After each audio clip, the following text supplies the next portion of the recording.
This is a bullet hell game with the disgusting monetization of Gacha. That's essentially all you need to know, but for those of you who are still interested, we have the rest of the video. Burst, which has been out in China since sometime in October last year, and since then has gotten an English paid version on Steam late July, and more recently a soft launch in Southeast Asia for the Gacha version. From what I can tell, they started off in iOS, and then recently put out the Android version, which I'll be going over today. Since this game is supposed to be a Southeast Asia release, you might not be able to find this in your version of the store. For me, I was able to download it off TapTap, but if that doesn't work for you, you might be able to find an APK somewhere of the app. With that out of the way, let's get into what this game has to offer us. Starting off, of course, with the gameplay. As I've already said, it's a bullet hell game, and a perfectly serviceable one at that. In stages, you have your characters, one present at a time, each with their own abilities and mana meter. You can switch between them, have them pop their skills, whatever you'd like. Move them around, avoid the bullets, pretty easy to pick up.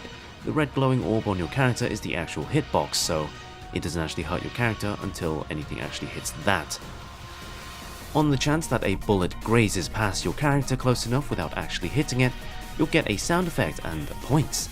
Not that I know what points do, but hey, they're shown at the end, and I guess they serve as a point to brag about.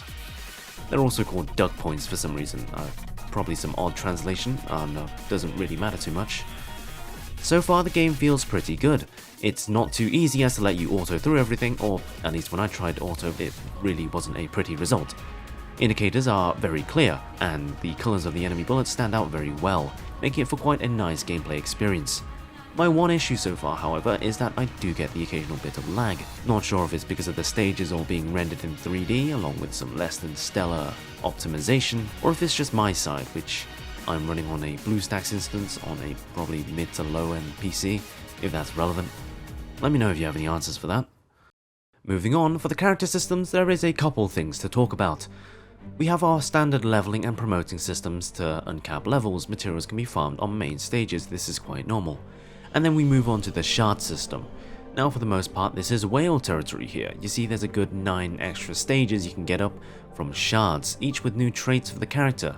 Clicking on the shard shows us that we can only get them from rolling duplicates on the gacha, or from intimacy, so if we go there it shows us we can get 40 from maxing this out, and then there's an awakening thing which we get another 10 from, which gives us just over enough to get a single star, which I guess is better than nothing. Under the build button we get options on how to spec out our shots, which is quite interesting, but the amount we actually have to work with also depends on our star rating, which is to say that we don't get much choice at all for the characters that we can't get shards on. Lastly, there is an equipment system under runes, because of course there is, right? Next I'll go on to the gacha real quick. Rates are 2% base rate for an SSR, and then for the on-rate characters we have a 0.75% for the 2 character banners, and 1% for a single character banner. For the other systems we have this counter that gives you a random SSR if you're unlucky enough to hit 80 without actually getting any beforehand. This does carry out through different banners, which is quite nice. We also get a small refund on pulls if you reach certain thresholds to really reel you in and keep you pulling. Nothing like a lovely predatory rolling incentive for you to spend more money. And finally we have a pity system that guarantees you one of the banner units if you go through enough SSRs without getting either of them. From all the information here, there's no mention of anything actually stopping you from getting extremely unlucky and not getting a specific rate up character, so be warned that you straight up could just not get a character you want no matter how much you spend. So that's the gameplay, character and gacha systems gone over there, but I still have more to say. Mainly I need to tell you this game has a lot of issues. One that's not too bad right now is the clutter here. The game's been out for like a week or so, maybe a month accounting for the iOS version.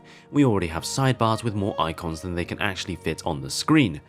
We get flooded with events, we get microtransactions pushing us on the home screen, and it's all just a bit of a mess to say the least.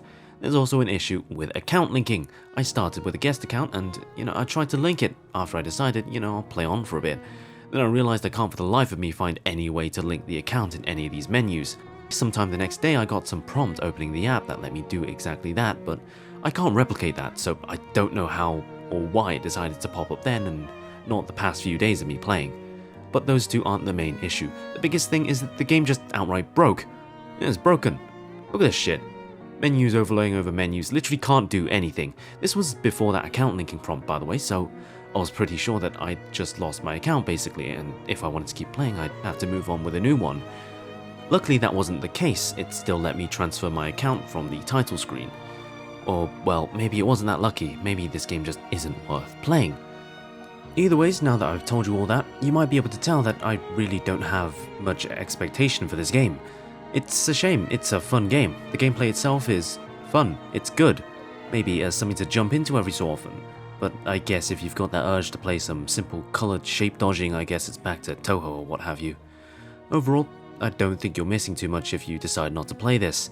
It serves as a decent game to pass the time, but you can probably just as well find some other game to fulfill the same niche without having to deal with the layers of character upgrading systems and gacha mechanics. Well, with that being said, thank you for being here, and I hope you have a nice day.